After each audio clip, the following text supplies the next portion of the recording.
সম্মানিত দর্শক আসসালামু আলাইকুম। আশা করি আল্লাহ তাআলার অশেষ রহমতে সকলেই খুব ভালো আছেন।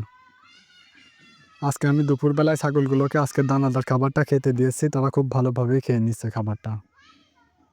সকাল থেকে ছাগলগুলো আজকে নেপিয়ার ঘাস খেয়েই রয়েছে এবং আমি নেপিয়ার ঘাসগুলো ছাগলকে খেতে দিয়ে দেশীয় ঘাস কাটতে গিয়েছিলাম তাদের জন্য। এখন এই খাবারটা তারা খেয়ে নিলে তাদেরকে দেশীয় ঘাসগুলো খেতে দেব। আপনারা যারা আমার ভিডিওগুলো নিয়মিত দেখেন তারা দেখেছেন যে আমি আমার ছাগলগুলোকে দেশীয় ঘাসগুলোকে ছোট, ছোট করে কেটে খেতে দিই। কিন্তু আজকে সকাল থেকে কারেন্ট না থাকার কারণে মেশিনে ঘাসগুলো চুর করা সম্ভব হচ্ছে না। যে কারণে ঘাসগুলোকে আমি ঘাস চুর করার যে বটি বা জাঁতি রয়েছে সেটা দিয়েই কেটে নিয়েছি। এভাবে ঘাসগুলোকে কাটতে অনেকটা সময় নষ্ট হয়, তবে কিছুই করার নেই। কারেন্ট না থাকলে তো ছাগলগুলোকে না খাইয়ে রাখা যায় না। এখন দুপুর থেকে সন্ধ্যা পর্যন্ত ছাগলগুলো এই দেশীয় ঘাসগুলো খেয়ে থাকবে এবং আরও কিছুটা ঘাস থাকবে যেগুলো তারা কাল সকালে খাবে। গত ২-১ দিন ধরে রুটিন করে নিয়েছে যে ৩টা বাজলেই বৃষ্টি চলে আসছে এবং আজকেও হয়তো ৩টা বাজার সঙ্গে সঙ্গে বৃষ্টি চলে আসবে। এর কারণ হলো আকাশ মেঘাচ্ছন্ন হয়ে রয়েছে এবং গুড়গুড়িয়ে মেঘ ডাকছে।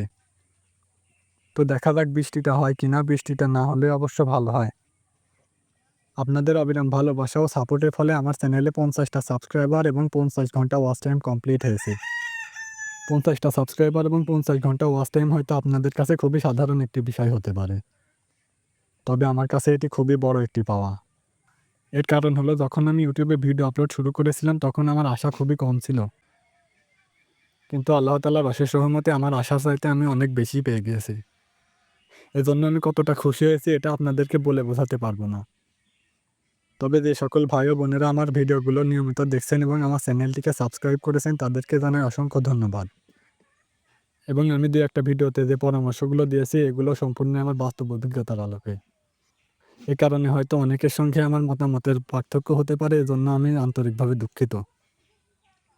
তবে আমি আপনাদের সঙ্গে এমন কোনো বিষয় শেয়ার করব না যেগুলোতে আমার কোনো অভিজ্ঞতা নেই, কিংবা সম্পূর্ণ মিথ্যা বিষয় সম্পর্কে আমি আপনাদের সঙ্গে আলোচনা করব না।